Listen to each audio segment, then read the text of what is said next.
车轮的发明，让人类突破了地域的限制，能够在广阔的大地上远行，推动了贸易和商业的繁荣。它本该象征人类文明的进步与连接，可在中世纪却被改造成欧洲历史上最为残酷的刑具之一。大家好，我是 Kevin， 今天就带大家一起探寻这臭名昭著的轮刑背后的历史真相。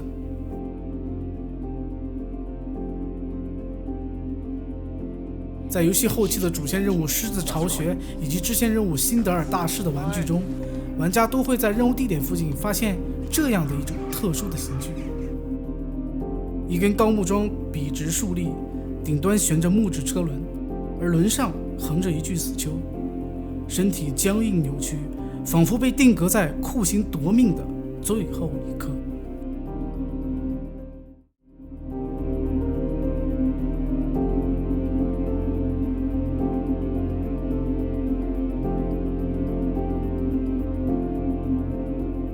那么，眼前的残酷刑罚究竟是源于虚构，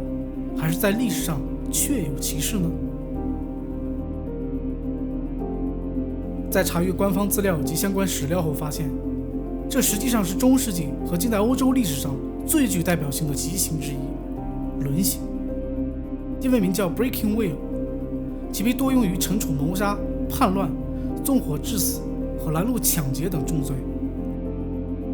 早在公元6世纪，被誉为法国历史之父的历史学家 Gregory of Tours 就在他的书中曾提到过一种将囚犯置于车轮之上的刑罚。而在公元13世纪的法兰西王国开始将轮刑正式确立为一种官方刑罚。那么，如此残酷极刑是如何一步步施加在活人肉体之上？而那象征文明的车轮又为何沦为囚犯的临终之苦？然而答案远比我们想象的更为残酷。实际在执行时，犯人会先被压制在地，行刑者会使用铁棍将四肢关节逐一击碎，并且常在关节下垫上木块或铁条，以增加刑罚的痛苦。身体和断裂的四肢随后被扭曲着编入木轮，形成一副公然示众的恐怖景象。而使用木轮作为刑具，不只是为了延长痛苦，更是借由车轮这一日常工具，彻底剥夺囚犯作为人的基本尊严，而将活人降格为一件示众的物件。最后，木轮被高高架起，悬在众目睽睽之下，以此杀一儆百，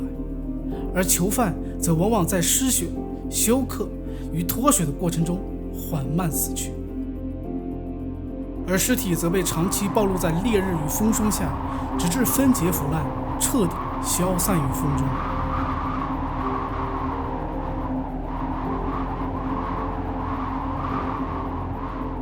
当然，如此残酷的刑罚也让部分地区允许行刑者给予囚犯仁慈一击，如钝击胸或颈部，以缩短痛苦。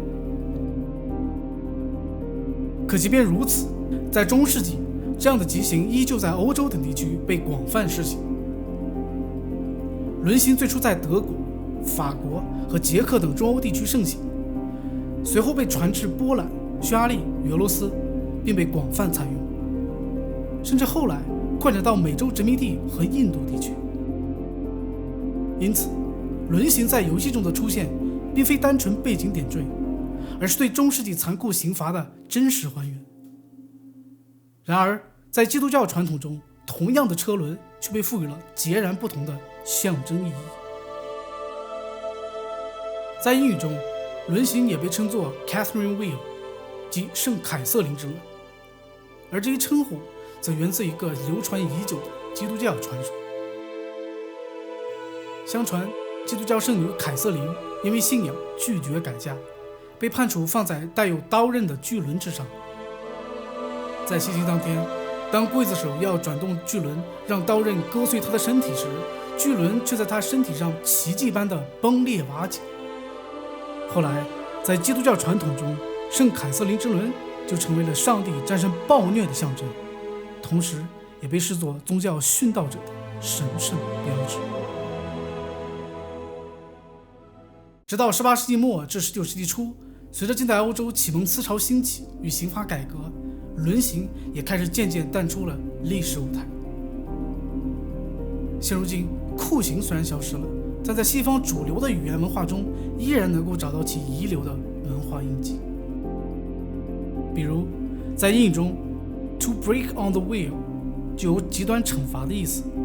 而 who breaks a butterfly upon the wheel 则讽喻小题大做。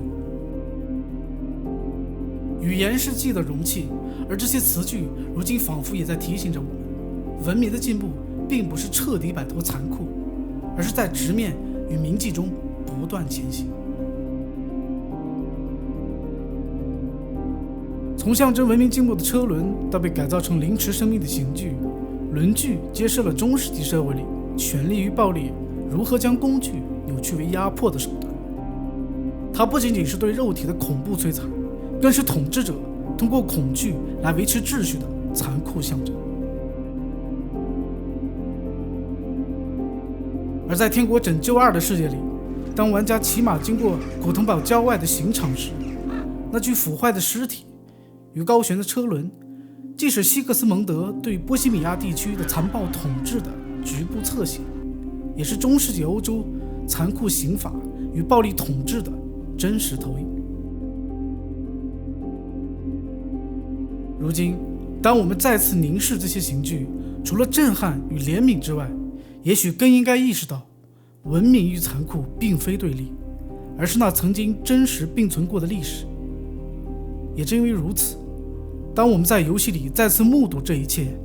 也许才能真正体会到人性的脆弱，以及文明发展背后那沉重的代价。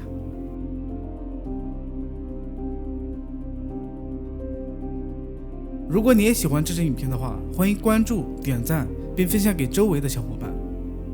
我是 Gavin， 我们下期再见。